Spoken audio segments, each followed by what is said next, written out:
was first day of training camp? First day was really good. Guys are excited to be here. I think we got a lot done. Guys working together in the summer and working together this month, kind of coaching one another made today a lot easier. I think we're further ahead than some people because those guys have put the time in to be with one another and kind of help each other. I remember last year at the same time, Fizz was saying that the first few days were so rusty. Do you think because they've been working together for a few weeks now that it's been much better? You were here last year, so you would know. Yeah, I think so. Anytime, obviously, when you have that long of a layoff, but the fact that they've put the time in with one another and have been concerned enough about it, and they took it, into thought that preseason is going to be shorter. You know what I mean? Our first real game is a week from today, or preseason game is a week from today. So they wanted to be, in better shape. They wanted to be, a better unit, and they took the time to do it, and it showed today. J.B. Kyle just got here. Obviously, Chandler's been here for a while, but the message to both of them is sort of trying to fit their way back in. What do you tell them in terms of that process? Play ball. Everything's going to work itself out, and everything's going to depend on what's best for the team. Both of them have a high skill set. Both of them can be versatile in the way they play. They can play together, so it's not one of those things where, they feel like it's him against me. You know what I mean? It's no matter what happens, we're doing what's best for the team. There's minutes there for everybody. Compete, go after it, push one another. But at the end of the day, it's what's best for the team and how you fit. How much is it a challenge to sort of pick things up for Kyle in that position, coming to a new team? I mean, you've been around a while. What do you see his challenges are? He's bright, so it's pretty easy. The thing about him is he's got a great feel for the game. You don't have to tell him much. Obviously you're putting in different plays and that type of stuff, and he'll have to learn those just like anybody else. But when you're just playing basketball, there's not many people in this league that have just a better, pure feel for the game than he does. He knows where to be, he knows when to cut, he knows who to pass to, he knows how to defend, who to defend, where to be defensively. So you don't have to overcoach him, you don't have to teach him much, just give him the freedom to do what he does. And lastly, are expectations different for Chandler, or is it still pretty much the same in terms of what you expect from him this year? My expectations for him, are the same for everybody else. We expect him to be on the floor. We expect him to fight and earn his minutes just like everybody else. He's in a much better place right now than he's been the past 2 summers that we've come back from training camp. Obviously we're cautiously optimistic about it, but we're excited about where he is, and healthy, he adds a dynamic to this team that can help us. I missed the very beginning. I say Mike was a full participant today. Yeah, Mike was a full participant. We didn't have a guy who wasn't. All the guys that were coming off some sort of injury were back, full participants. Didn't have to sit out anything, weren't monitored in any way.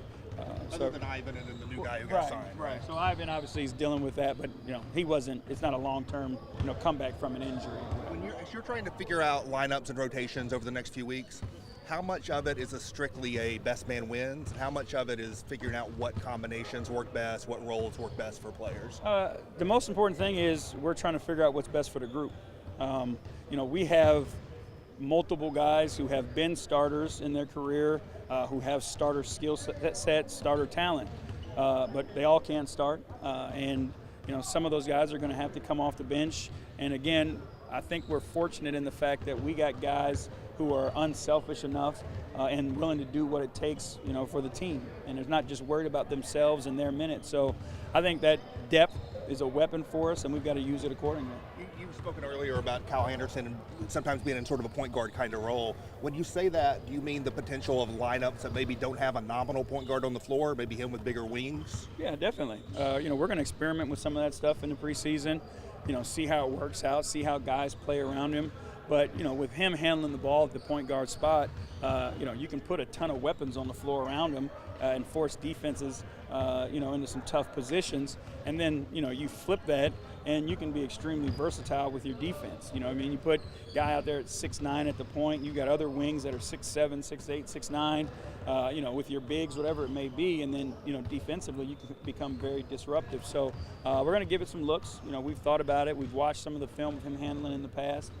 So we know the positions to kind of put him in, but we'll play a little bit with it during the preseason and see where it goes. What do you look to see in these first few practices when you get out there? What do you look for? I want to see who's paying attention.